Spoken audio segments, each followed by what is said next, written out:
So last year, even though I was on a break from posting, I really wanted to try and get out an idea that had been brewing at the back of my sketchbook. It was supposed to come out during October, because it was about autumn, and I had so many sketches, and this is one of them at the back of my sketchbook. And it's like this little girl just sitting on a tree trunk, and that's just that thumbnail. And I had been deciding her outfit and everything, but however, I wasn't able to find the time to post it or even start the painting and finish it up. So this year I am going to finally finish the painting and also share it with you during October. I know it's kind of a little bit late. Autumn's usually September to beginning of October, but it is finally here, and this is how our painting looks like as of right now in this year. And this is our starting point. I had painted this much last year, and I just left it at that. So this year we're gonna try and actually make this painting come to life, make my dream come true, because this is one of those paintings that actually has a background, if you didn't notice already, and I don't usually do backgrounds, so it's a bit challenging. It's a bit above my level. I don't know how it's gonna turn out. I'm just kind of planning my colors and stuff on this app called Freeform. I'm just mentioning it, it's not sponsored or anything. But yeah, so I was thinking I could go with a bright teal for her outfit. As I said, I had drawn her outfit and stuff and just and planned it out at the back of my sketchbook. And yeah, so here I am just trying to paint it a nice little teal, and also I made it bubbles before directly applying it, just to kind of make it a bit more satisfying for you guys. And here we go. And also I decided to do this painting with watercolors after a long time. Actually, that was, I guess, pretty much what I was known for when I started out my channel. I just wanted to do watercolors, but ever since I got my markers, I've been using them more. I mean, honestly, I love the markers so much. They're so easy to use, and it has made the process much more faster. But there's just something about using watercolors. Also, I don't know, when I think about painting something big, a big illustration, I think watercolor. And while I was in the process of making this painting, I had seen a video on YouTube that has this really nice autumn scene with a tree and everything in it. I didn't even have to go on Pinterest or Google for getting a reference. I just loved that scene.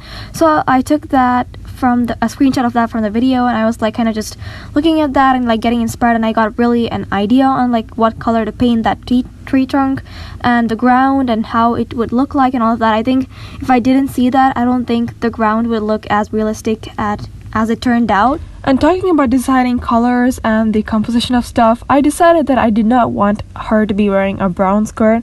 I just felt there was a lot of brown and just muted greens in the painting. I just felt it was too much. Kind of I wanted the rest of the scene to be autumn-like and muted, and I wanted the character just to stand out in some sort of way. Maybe she has much more brighter colors on her, or maybe darker colors on her. So I decided to actually go ahead and make her skirt denim, dark blue, and I think I kind of like it that way. Also, I sort of wanted this to appear very cozy and serene, so I thought, why not add some sunlight hitting her her on her face, and just having this beautiful golden lighting. So I added that. I wasn't really sure about that at the beginning, because it's autumn, it's usually cloudy, but then there are times where you have the sun shining like that, so I mean, why not? So this is how the painting looks so far, with the little house right there. And these are my references. So I had made a whole mood board, you could say, last year with so many references from different artists. This is from Loish, actually, one of her paintings of trees and stuff. So I'm not someone who paints trees, so I really needed to have some references of not just real life trees, but then stylized ones. And I'm using my new thin brushes to actually get their branches and everything right, because usually I have a lot of tiny details in my paintings, just like this one. This one is loaded with details to a point that it might even seem chaotic. So I got these brushes this time for my vacation, and this is I guess the first time I'm using them, and I'm pretty happy with the way they work. And you can get really thin as well as thick strokes, as you can see. So this is me painting those trees in the background, and finally getting over just the anticipation of painting them and just actually painting them. So while I paint those trees, their branches, and some shrubs in the foreground, I just want to share with you 4 principles or ideas or just things I kept in mind while doing this painting. So as I said in the beginning, this is the first time like I'm doing like a full-blown like background painting, and like, you know, autumn is like one of my favorite seasons, and I really wanted the painting to feel like autumn. I wanted those mushrooms to be there, I wanted those leaves to be there on the ground and everything. So the first principle that I kept in mind is like just do the background first. Especially in this painting, most of it is the background, and it is about the background more than the character itself. Like, he's just sitting there to like, I guess, add some life, and also because I just like drawing characters. So, you know, if you're ever drawing painting with a background, just do the background first, whether it is going to be complicated or simple, because most of the times when you do what's in the foreground or like the main character or just thing first, there's a chance that your colors in the background or just paint can splatter onto the stuff that you've already rendered, or just that, you know, you might not even feel like doing the background after you completed the main character in the drawing. So yeah, make sure to do your backgrounds first. Now, along with autumn, even mushrooms are one of my favorite things to draw, so I added in some cute little red mushrooms as well as some white ones, because, you know, white ones do exist, and I think it also just looked cute along with the red ones. And now, while I paint this character's hair burgundy, which was like part of my plan from pretty much the beginning, I'm going to share with you my second principle, that is, you know, plan out your colors but also learn to trust your instinct. So talking about me wanting to paint this character's hair like a burgundy or like a maroon, I knew I wanted that, so like I was like, you know, her hair is going to be like reddish or like this burgundy color, so what else can everything else be? So, you know, I made her this sweater that she's wearing kind of like a teal color, which is actually their complementary colors, so like it's a win-win. You know, she stands out even more.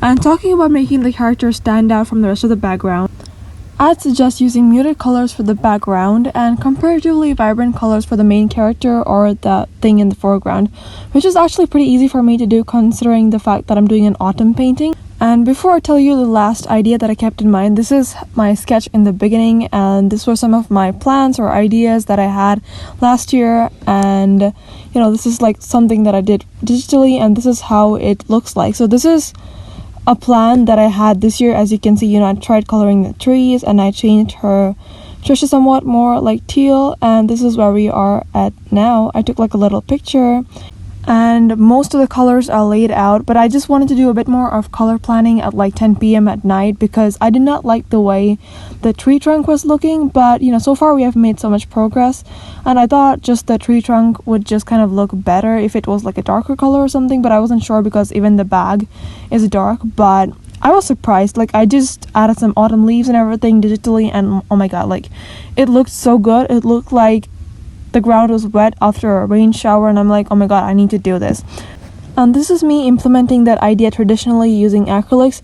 And I used acrylics here because, you know, in case I wanted to make the ground darker, I could just go ahead with watercolors without, you know, worrying about having to paint the leaves again. So after that, I realized, you know, so far this painting has been done with watercolors, but now it's time for me to really get into the details and like make things more defined and like give them a bit more of a different texture. So I had to get out my markers, especially to color the character's skin and her face, because I don't know how I would just do them with watercolors. Like, I just wanted to get it done. So like you know, I woke up a little early in the morning and I was like just completing her face.